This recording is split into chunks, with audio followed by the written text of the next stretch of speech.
ഈ കഴിഞ്ഞ സെപ്റ്റംബർ 22 ഞായറാഴ്ച ന്യൂജേഴ്സിയിൽ ബയോണിലെ സെയിന്റ് ആൻഡ്രൂ ദി അപ്പസ്റ്റൽസ് കത്തോലിക്ക ദേവാലയം വിശ്വാസികളാൽ നിറഞ്ഞു കവിഞ്ഞിരുന്നു. മുട്ടുകുത്തിയും കൈകൂപ്പിപ്പിടിച്ചും ഈറനണിഞ്ഞ മിഴികളോടെ അനേകരാണ് അന്നേ ദിവസം അർപ്പിക്കപ്പെട്ട ദിവ്യബലിയിൽ പങ്കെടുക്കുവാൻ എത്തിച്ചേർന്നത്. കാരണം മറ്റൊന്നുമല്ല, ആ ഞായറാഴ്ച അവിടെ അർപ്പിക്കപ്പെട്ടത് സെയിന്റ് ആൻഡ്രൂസ് ദേവാലയത്തിലെ അവസാന ദിവ്യബലിയായിരുന്നു. 110 വർഷം പഴക്കമുള്ള ആ ദേവാലയത്തിന്റെ വാതിലുകൾ അടയുന്നതിന് മുൻപ് വിശ്വാസികൾ ഒന്നുചേർന്ന് ദൈവസ്തുതികൾ ആലപിച്ചു.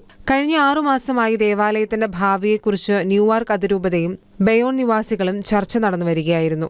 ദേവാലയത്തിൽ ശുശ്രൂഷകൾക്കായി എത്തുന്ന വിശ്വാസികളുടെ എണ്ണത്തിലുള്ള ഗണ്യമായ ശോഷണവും ദേവാലയ സംരക്ഷണത്തിനായും പരിപാലനത്തിനുമായുള്ള ഭീമമായ തുകയും അതിരൂപതയെ കടുത്ത സാമ്പത്തിക സമ്മർദ്ദത്തിലാക്കിയിരിക്കുകയായിരുന്നു.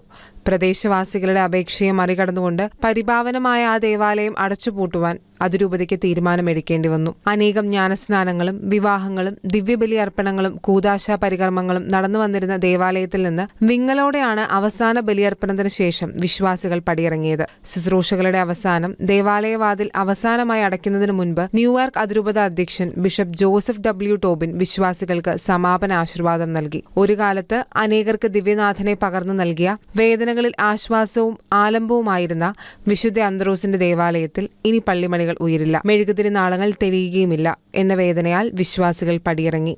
International desk, Shekinah news.